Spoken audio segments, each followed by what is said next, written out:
이 시간 우리에게 주시는 말씀은 디모데후서 2장 1절에서 6절까지 말씀입니다. 교독하겠습니다. 제가 먼저 읽겠습니다. 내 아들아, 그러므로 너는 그리스도 예수 안에 있는 은혜 가운데서 강하고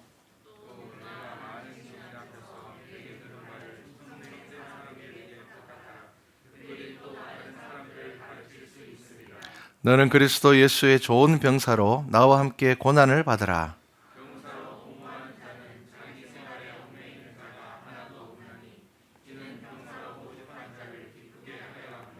경계하는 자가 법대로 경계하지 아니하면 승리자의 관을 얻지 못할 것이며 곡식을 먼저 받는 것이 마땅하니라.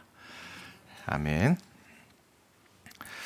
네, 오늘 말씀은 디모데후서입니다. 목회 서신 가운데 하나입니다. 사도 바울이 디모데에게 쓴 목회 서신입니다. 우리는 고난을 고난으로 생각할 때가 참 많습니다. 그런데 성경은 고난을 고난으로 이야기하지 않습니다. 우리가 오늘 말씀을 통하여서 한번 이 고난에 대한 생각들을 해보시기 바랍니다. 자, 우리가 좋은 것과 나쁜 것을 구별합니다. 이거 참 중요합니다. 무엇이 중요한지, 또 무엇이 좋은 것인지, 무엇이 나쁜 것인지를 구별하는 것 참 중요합니다. 그런데 그 기준을 보통 우리는 유익한가, 그렇지 않은가로 정할 때가 많습니다. 네, 이것도 맞습니다. 유익해야 됩니다. 그런데 때로는 시간이 지나야 알 수 있는 유익들이 있습니다. 그리고 의외로 그런 유익들이 참 많습니다. 참된 유익은 결과적으로 보아야 됩니다. 과정에서의 유익도 참 중요합니다. 하지만 결과적으로 유익한가 그렇지 않은가를 볼 수 있어야 됩니다. 왜냐하면 많은 유익이 과정에서는 유익이라고 전혀 느끼지 못할 만큼 힘들고 어려울 때가 많습니다. 제가 오래전에 대구에서 고등부를 전담할 때 1년에 한 2번 정도, 한 번 이상은 갔습니다. 아이들을 데리고 2박 3일 수련회를 가는데 지리산 등산을 꼭 갑니다. 이게 지리산은 정상으로 올라가려면요, 새벽 6시에 출발을 해야 됩니다. 그러다 보니까 이제 하루 전날 가서 1박 수련회를 하고 새벽 6시에 출발을 합니다. 그런데 올라가는 길에 얼마나 많은 불평과 원망을 듣는지 모릅니다. 아이들에게. 그때는 제가 이제 목산소 받기 전이었는데요. 아이들이 왜 전도사님은 이 힘든 산을 꼭 다 데리고 올라가시냐고. 올라가는 내내 아이들에게 불평과 원망을 듣습니다. 그런데 한 8시간 이상 걸려서 이제 정상까지 올라갑니다. 올라가면요, 거의 모두가 동일한 이야기 합니다. 어떤 이야기 하는지 아시죠? 야, 포기하지 않고 올라오길 잘했습니다. 중간에 포기했으면 고생은 고생대로 하고 이 광경을 보지 못했을 건데 포기하지 않고 올라오길 정말 잘했습니다. 자, 그리고 내려오는 길은 분위기가 다릅니다. 왜 다르냐면 정상을 보았다는 그 성취감이 아이들에게 힘이 됩니다. 그래서 수련회를 마치고 나면 이제 설문조사를 합니다. 가장 기억에 남는 프로그램이 뭐냐? 다음에 또 했으면 좋은 프로그램이 뭘까? 이렇게 질문을 하면 등산이 꼭 빠지지 않고 나옵니다. 선은 행하는 자세에서도 선을 행할 때는 과정이 정말 중요합니다.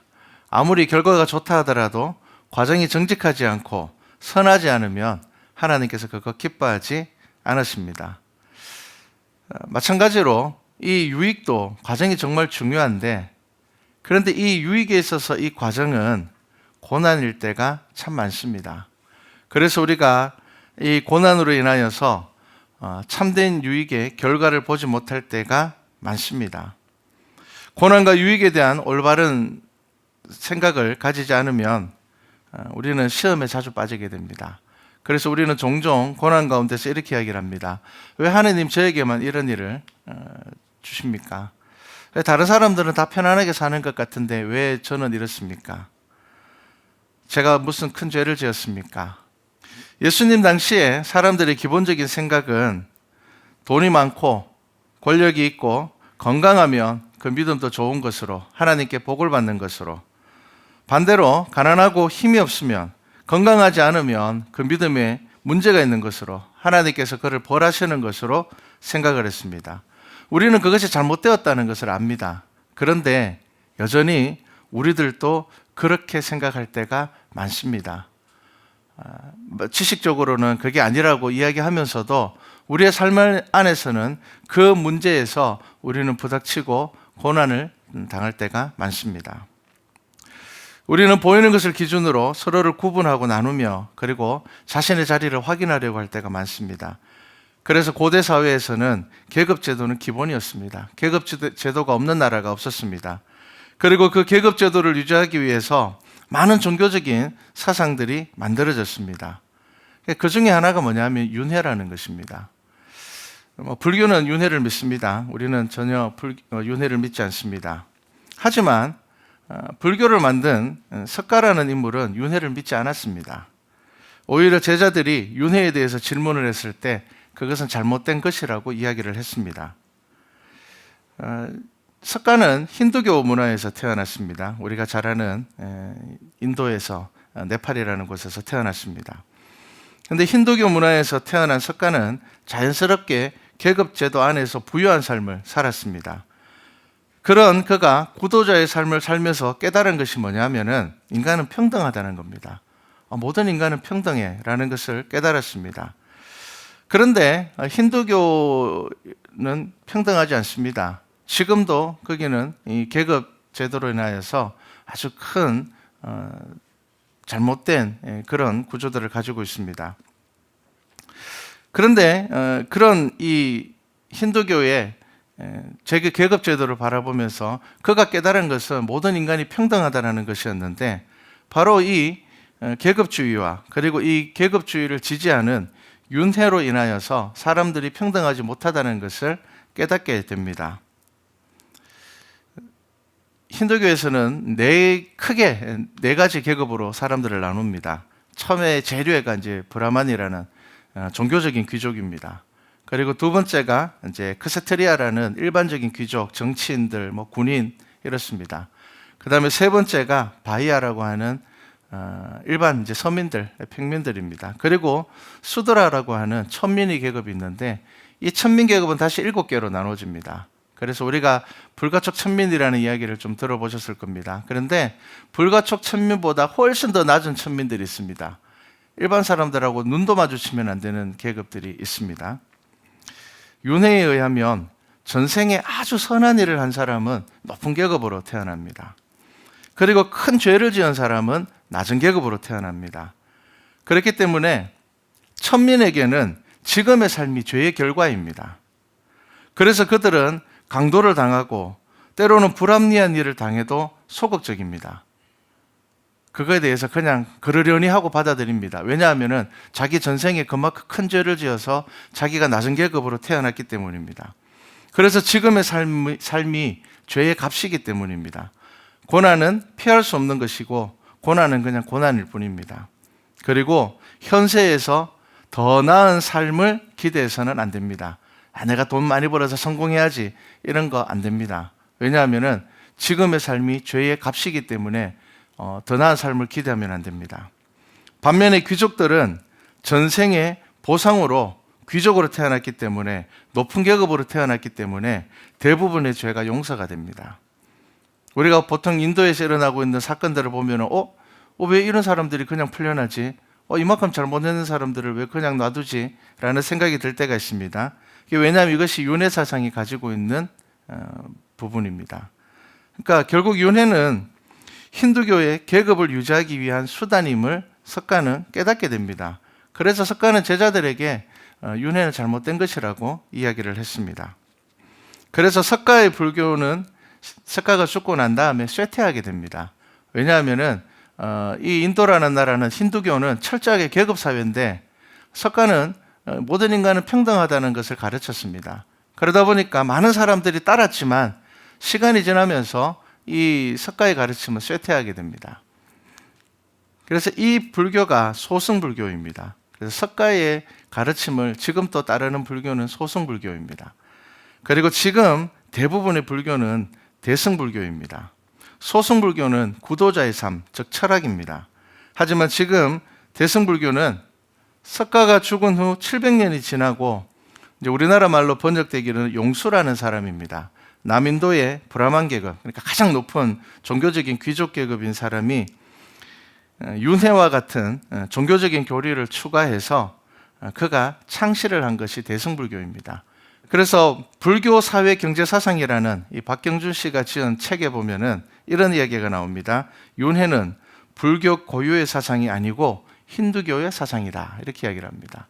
그러니까 석가의 가르침과 힌두교가 접목이 되어서 대승불교가 나온 겁니다. 그래서 원래는 석가의 가르침이 없었던 윤회가 등장한 이유는 계급 사회를 유지하기 위함이었습니다. 자, 그렇다면 성경은 고난에 대해서 어떻게 이야기하고 있는지를 여러분 보셔야 됩니다. 예수 그리스도를 만난 이들에게는 고난이 무엇인지, 우리가 살아가면서 우리의 삶 가운데서 주어지는 이 고난이 무엇인지를 보셔야 됩니다.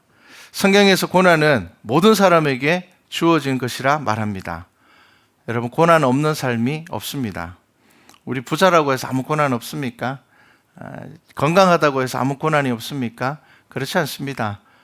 우리는 건강한 사람들도 때로는 쉽게 자신의 생명을 끊을 만큼 큰 어려움과 고민 가운데 살아가는 것을 보게 되고, 정말 남 부러울 것 없이 부유한 사람들도 정말 힘들고 어려운 일들을 겪는 것을 쉽게 볼 수가 있습니다. 성경은 모든 사람에게 고난이 있다고 말씀합니다. 그리고 모든 인생은 죽음을 향해서 달려가고 있습니다. 성공적인 삶을 살아도 죽음 앞에서는 무기력합니다. 나이가 들수록 육신은 약하여집니다. 그러면 우리는 고난에 무너질 수밖에 없는 존재인가? 그렇지 않습니다. 성경은 고난을 피하는 것이 아니라 그 속에 있는 더 큰 가치를 우리에게 말하고 있습니다.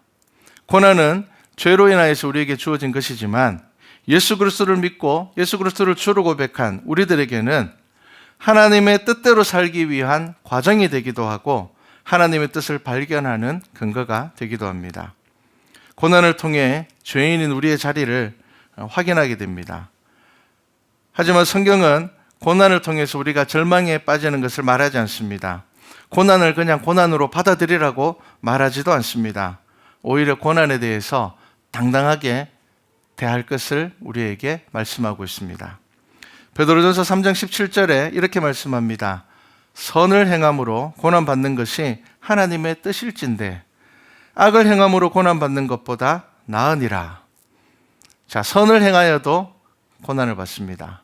악을 행하여도 당연히 고난을 받습니다. 그러면 선을 행하든 악을 행하든 고난을 받는다면 우리의 삶의 고난은 그냥 똑같은 것입니까? 그렇지 않습니다. 선을 행함으로 받는 고난은 무엇이라고요? 하나님의 뜻이라고 이야기를 합니다. 그러면 그 안에 하나님의 뜻이 있다는 것을 우리는 알아야 됩니다. 그래서 시편 34편 19절에 이렇게 이야기를 합니다. 의인은 고난이 많으나 여호와께서는 그의 모든 고난에서 건지시는도다. 이렇게 말씀합니다. 누가 고난이 많다고요? 의인이 고난이 많다고 이야기를 합니다. 왜 의인이 더 고난이 많아야 됩니까? 왜 의인이 고난이 많을 수밖에 없습니까? 여러분, 이 세상에서 우리가 하나님의 말씀대로 살아가는 것, 우리들에게 고난이 됩니다. 정직하게 살아가는 것. 다른 사람들은 포기하는 것을 우리는 품고 가려면은 우리에게 고난이 주어집니다. 다른 사람들은 적당히 피해갈 수 있는 것을 우리는 그것을 적당히 피해가는 것이 아니라 정직하게 그것을 받아들일 때에 우리의 삶 가운데는 반드시 고난이 있습니다. 그런데 우리가 그렇게 살아갈 때에 하나님께서는 우리를 고난 가운데 건지시겠다 말씀하셨습니다. 그리고 거기서 한 걸음 더 나아가서 이렇게 이야기를 합니다. 오히려 고난을 즐거워하라고 말씀하십니다. 그러면 우리는 어떻게 그렇게 살 수가 있습니까? 고난이 힘들고 어려운데 우리가 어떻게 고난 가운데 즐거워할 수 있습니까? 이 세상의 참된 주인 되시는 하나님의 계획 안에 우리의 삶, 우리의 인생이 있음을 알게 된다면 저와 여러분은 고난에 대하여서 생각이 바뀔 것입니다.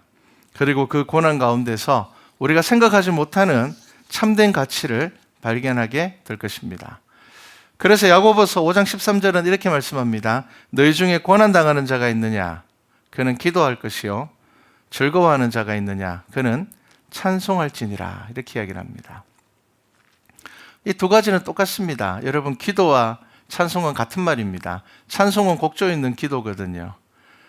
지금 야고보서는 우리에게 고난이 있을 때에 혹은 즐거운 일이 있을 때에 우리는 동일하게 하나님의 뜻을 그 안에서 찾아라고 이야기를 합니다. 그래야지 우리는 고난 가운데 무너지지 않으며 우리가 성공할 때에 교만하지 않을 수 있습니다. 기도는 고난에 대한 우리의 생각을 분명히 바꾸어 줍니다. 고난을 통해 우리는 많은 것을 얻기도 합니다. 우리는 산전수전 다 겪었다는 그런 표현을 씁니다. 고난은 감정적인 우리를 성숙한 사람으로 만들어갑니다. 자, 오늘 우리가 읽은 말씀에서 3절 말씀에 뭐라고 이야기를 합니까? 너는 그리스도 예수의 좋은 병사로 나와 함께 고난을 받으라, 이렇게 이야기를 합니다. 사도 바울이 이제 목회의 길을 가는 디모데에게 축복의 말씀을 하는 것이 아니라 뭐라고 이야기를 합니까? 나와 함께 고난을 받으라, 이렇게 이야기를 합니다. 그런데 그냥 고난을 받으라고 이야기하지 않고 뭐라고 이야기를 합니까? 좋은 병사로, 이렇게 이야기를 합니다. 여러분, 고난은 잘 이겨내면 영광이 주어집니다. 병사들에게 있어서 그 고난을 잘 이겨내고 전쟁에서 승리하면 반드시 영광이 주어지는 것입니다. 그래서 지금 사도 바울은 좋은 병사로 고난을 받으라, 그렇게 이야기를 합니다. 고난은 저와 여러분들에게 영원히 주어지는 것 아닙니다. 예수님을 따르는 제자들이 부활하신 예수님을 만나고 난 다음에 고난에 대한 생각이 바뀌었습니다. 그래서 그 사도들이 순교함에 있어서 여러분 그것을 고통이나 혹은 고난으로 생각하지 않고 뭐라고 생각했습니까? 영광으로 생각했습니다.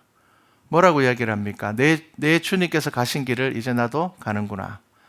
나의 스승이신 예수께서 가신 길을 나도 이제 가는구나. 그들은 그것을 고난이나 실패로 생각하지 않았습니다. 그것은 영광이었습니다. 그것은 명예로운 일이었습니다. 근데 여러분, 고난에 대한 생각이 바뀌지 않으면 고난 속에 영광이 있음을 알지 못합니다. 그리고 우리는 고난 가운데 주어지는 시험에서 벗어나지 못하게 됩니다. 로마서 8장 18절에 보면 이렇게 이야기를 합니다. 생각하건대 현재의 고난은 장차 우리에게 나타낼 영광과 비교할 수 없도다. 분명히 신앙 가운데서 사도 바울은 고백합니다. 이 고난 이거 아무것도 아니야. 이 어려움, 환난들 아무것도 아니야. 왜냐하면은 사도 바울은 무엇을 보았기 때문에요? 다메섹 도상에서 부활하신 예수 그리스도를 만남으로 인하여서 그에게는 이미 고난 너머에 있는 하나님 나라의 영광을 보았습니다. 그래서 그는 분명히 그것을 믿고 있습니다. 베드로전서 4장 16절에 이렇게 말씀합니다. 만일 그리스도인으로 고난을 받으면 부끄러워하지 말고 도리어 그 이름으로 하나님께 영광을 돌리라. 여러분, 우리는 종종 고난을 받으면 그것을 부끄러워합니다. 내가 뭘 잘못해서 그런가? 내가 남들보다 뭐가 좀 못한 게 있는가? 여러분, 우리는 고난 가운데서 우리를 숨기려고 할 때가 많습니다. 그런데 성경은 그렇게 이야기하지 않습니다.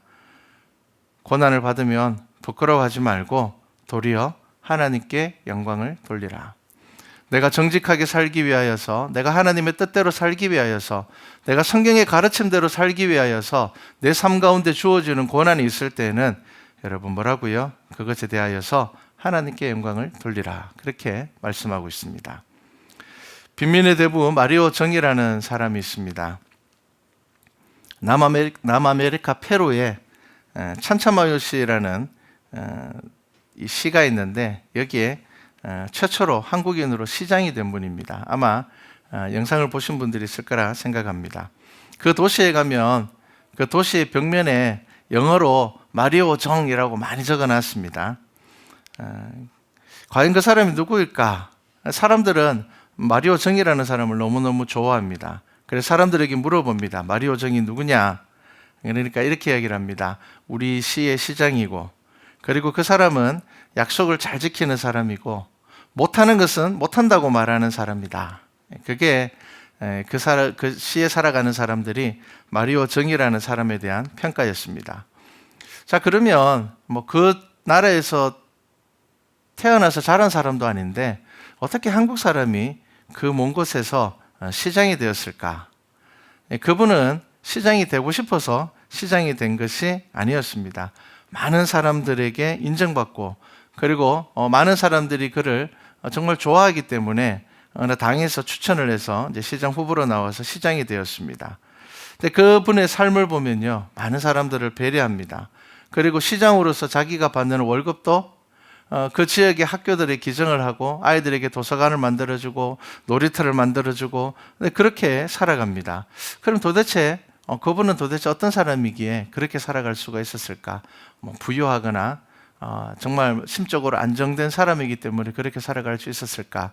그게 아니었습니다. 그분은 딸 둘, 아들 하나의 평범한 가정의 아버지였습니다. 그리고 한국에서는 조그마한 봉제 공장을 했습니다. 그런데 첫째 딸이 희귀 질병에 걸려서 치료 자체를 받지 못하고 죽었습니다. 치료 방법이 아직 없는 병에 걸렸습니다. 그러니까 자기 사랑하는 딸이 떠나고 난 다음에 한국에서 살아가는 것이 너무 힘들어서 아르헨티나로 갔습니다. 그런데 그곳에서 아들마저 똑같은 질병으로 죽게 됩니다. 그래서 그분이 이렇게 인터뷰에서 이야기를 합니다. 길을 가도 아들이 놀던 곳이 보이고 교회에 가도 우리 아이가 찬양하던 모습이 보이고 그래서 그곳에서 사는 것이 너무 힘들었다. 그래서 이제 하나 남은 딸은 결혼해서 미국으로 이민을 갔고요. 그리고 이분이 우연한 기회에 페루에 여행을 오게 되었습니다. 그런데 그곳에서 무엇을 받는가 하면은 가난한 아이들, 부모 없는 아이들이 넘쳐나고 있었습니다. 워낙 가난한 나라다 보니까요. 그래서 자연스럽게 그 아이들을 보면서 자신의 자녀처럼 보였습니다. 그래서 그 아이들을 돌보고 그 아이들을 품고 살아가게 됩니다. 그러다 보니까 자연스럽게 빈민의 아버지라는 이름을 얻게 됩니다. 낯선 한국 땅에서 온 사람이 그곳에 있는 아이들, 다른 사람, 그 나라 사람들이 돌보지 않는 아이들을 품고 먹이기 시작을 했습니다. 처음에 이제 시장의 후보로서 이제 어느 당에서 이야기를 했을 때 거부했습니다. 왜냐하면은 그곳에서 오래 산 사람이면은 말이라도 잘할 텐데 이분은 언어도 잘 안 됐거든요. 언어도 잘 되지 않고. 그리고 본인은 뭐 정치라는 것은 태어나서 해본 적도 없고 조만한 봉제 공장의 사장을 한 게 전부이기 때문에 거절을 했습니다. 그런데 라디오에서 이제 어느 당과 인터뷰를 하면서 그 사람에게 이제 사회자가 당신 당에서는 누구를 후보로 내세우느냐라고 이야기를 하니까 그 라디오에서 우리는 마리오 정을 후보로 추천하려고 한다. 이렇게 이야기가 나온 거예요. 그러면서 결국은 이제 그 당의 후보로 나오게 됩니다. 그래서 2010년도 10월에 시장으로 당선이 됩니다. 2배 가까운 득표를 얻어서 당선이 되었고요. 최초의 한국인 시장이 됩니다. 그런데 그분이 시장이 되고 난 다음에도 어떤 삶을 살았는가? 가난한 아이들, 불쌍한 아이들 계속 돌봅니다. 자기의 어떤 시장으로서의 권한을 가지고 그리고 자기 월급조차도 아이들을 위해서 다 베풀면서 사용을 합니다. 그렇게 살다 보니까 2015년도에 신장암에 걸리게 되고 신장을 하나 드러내는 수술을 하게 되지만 이미 폐하고 다른 데 다 전이가 되어버립니다. 선택을 해야 됩니다. 한국으로 가서 수술을 받고 치료를 받을 것인가. 그런데 그는 그것을 포기하고 나는 가난한 이들과 함께 하겠다. 여기까지가 이제 영상의 내용이었습니다. 다른 사람이 만약에 이러한 고난을 받게 된다면 어떤 삶의 결정을 내렸을까요? 원망하지 않을까요? 왜 나에게 이런 일들이 사랑하는 자녀 둘을 보내고 나조차도 또 암에 걸리고 그렇지 않을까요? 그런데 그 고난 가운데서 그는 새로운 삶을 바라보았습니다. 어떤 사람은 고난으로 삶을 포기하기도 하지만 어떤 사람에게는 고난으로 인하여서 새로운 삶을 발견하게 됩니다. 그리고 그런 사람은 또한 누군가에게 희망이 됩니다. 여러분, 예수님을 믿는 믿음의 사람들은 고난을 만났을 때 먼저 고난이 나쁘거나 부끄럽거나 절망이 아닌 것을 알아야 됩니다. 이 고난 속에서 하나님의 뜻을 찾기 위하여서 저와 여러분은 기도하셔야 됩니다. 하나님은 우리의 모든 삶에서 역사하시는 분입니다. 그래서 우리는 우리 스스로가 우리의 삶을 평가해서는 안 됩니다. 나는 이런 상황이 있는 거 보니까 나는 다른 사람들보다 못한 것 같아. 내게 이런 일이 생겨나는 거 보니까 나는 뭐 문제가 있는 것 같아. 나는 하나님과 멀어진 것 같아. 우리 스스로가 우리의 삶을 평가해서는 안 됩니다. 우리의 삶의 가치는 믿음 안에서만 발견되고 평가되어야 합니다. 고난은 믿음의 사람들에게 반드시 주어지는 것입니다. 선지자들의 삶이 그러했고 예수님의 삶도 그러했습니다. 제자들의 삶도 고난과 핍박 가운데 있었지만 그들은 세상이 주는 평안이 아니라 그리스도로 인한 평안을 누리는 사람들이었습니다. 성경은 우리에게 예수님의 좋은 병사가 되라고 말씀합니다. 군인이 고된 훈련을 받는 것은 절망이 아닙니다. 군인의 고난은 부르신 이를 위한 것이 되어야 됩니다. 병사로 모집한 자를 기쁘게 하는 것이 고난이라고 오늘 말씀에 이야기하고 있습니다. 그리고 또 뭐라고 이야기를 합니까? 경계하는 자가 법대로 경계하지 아니하면 승리의 관을 얻지 못할 것이며 이렇게 이야기를 합니다. 이 말씀은 무슨 말입니까? 고난이 바로 우리의 믿음의 삶에 주어지는 법이라는 것입니다. 피해갈 수 없다는 것입니다. 여러분, 법대로 경기를 하려면 고난을 피하거나 외면해서는 안 됩니다. 세상은 고난을 부정적인 것으로 혹은 고난에 아무런 가치가 없는 것으로 여기지만 예수님을 믿는 우리에게 고난은 온전한 승리를 위한 과정입니다. 왜 그렇습니까? 남들이 외면하는 것을 우리는 품기 때문입니다. 원수를 사랑해야 되기 때문입니다. 고난 가운데서 하나님의 뜻을 발견해야 되기 때문입니다. 정직하게 살기 때문에 우리에게 고난이 주어지기 때문입니다. 여러분, 정직하게 살면서 여러분들의 삶에 주어지는 고난이 있다면 영광으로 생각하십시오. 예수님은 그 삶을 복되다고 말씀하고 있습니다. 베드로전서 4장 13절 말씀입니다. 오히려 너희가 그리스도의 고난에 참여하는 것으로 즐거워하라. 이는 그의 영광을 나타내실 때에 너희로 즐거워하고 기뻐하게 하려 함이라. 이렇게 말씀하고 있습니다. 고난에 참여할 때에 즐거워하라고 말씀하십니다. 그리스도의 고난이라고 해서 대단한 순교하고 이런 것만 이야기하는 것이 아닙니다. 예수님의 가르침을 우리의 삶 가운데서 지킬 때에 우리에게 주어지는 고난입니다. 여러분, 그 고난이 왔을 때에 즐거워하시기 바랍니다. 왜냐하면 그것은 장차 우리에게 주어질 영광으로 우리들에게 다시 새로워질 것이기 때문입니다. 그리고 6절 말씀에 수고하는 농부가 곡식을 먼저 받는 것이 마땅하다고 말씀하고 있습니다. 여러분, 지금 주어지는 고난에 지면 안 됩니다. 승리하시기 바랍니다. 그리스도의 영광에 참여하는 확신으로 이겨내시기 바랍니다. 나와 다른 사람을 비교하는 것이 아니라 성경 말씀 가운데 나의 삶을 비교하여서 하나님의 말씀 가운데 예수님의 가르침 가운데 나의 삶을 비교하여서 내가 지금 그리스도의 뜻대로 살아가고 있다면 여러분, 이 고난을 이겨내시고 승리하시기 바랍니다.